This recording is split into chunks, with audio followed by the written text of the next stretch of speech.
Hello, this video is going to talk about repairing and replacing a 2005 Chrysler minivan radiator. On this particular radiator, you can see along the back side of the radiator it had some corrosion and some leaking. So basically that had to be replaced with a brand new unit. And the way that I did the repair is took off this plastic piece here on the front for starters. At that point I was able to also pull this grill piece out here. There's little clips in the side here that kind of snap in around the different parts of the perimeter, so I had to unsnap those out of the framework, and basically you can kind of see this is where the holes were. Well, after a few minutes of wiggling this new radiator around, I was able to get it inside of there, and now I'm going to have to put the gaskets back on the left and the right side. I decided to keep them off while I was trying to get the new radiator in, because it was a little easier doing that. So that's a trick I think you might want to try as well. Well, after a few minutes of playing around getting that gasket on both the right side and the left side here, I was able to get that in there, but it was kind of tricky. Now that that's in there, I'm going to take the condenser coil and put it next to the radiator.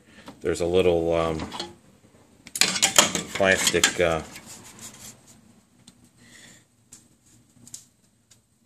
channel down at the very bottom, but I don't think you can see it. Maybe on this side it's a little bit easier to see, but I don't think you can see it that well. Okay, I'm still having difficulty getting the evaporator assembly snapped into the plastic piece of the radiator. So what I did is I took this gasket off of the two top snaps. That allowed me to lift up the condenser coil a bit higher. These pipes over here on the air conditioning lines are bumping into this gasket. So if you unsnap the gasket here and pull the gasket back, the pipes will not bump into that any longer.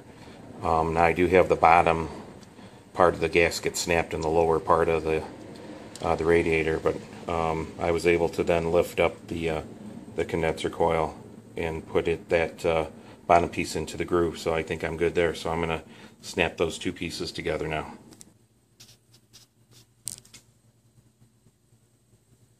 Okay, I got my hose clamps on the top, and I hose clamped the bottom, so that should be good. I was able to get the radiator and the evaporator coil or condenser coil nice and snugged up and snapped in over here on the left side, and over here on the right side there's a little plastic snap that snaps the two together. What I'm going to do next is I'm going to put the fans in back here on the right and left side, and then I'm going to put the grill area in and be wrapping this repair up here shortly. I'll be back in a second. Okay, I hooked up the overflow hose.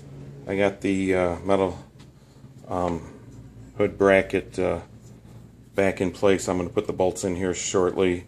Got the holding gaskets here, rockers back in the radiator pins, and I think I'm going to fill this radiator up with fluid before I put on the grill. Make sure there's no leaks or anything, because that was a little difficult to get off. And if everything goes well, I'll be putting that back on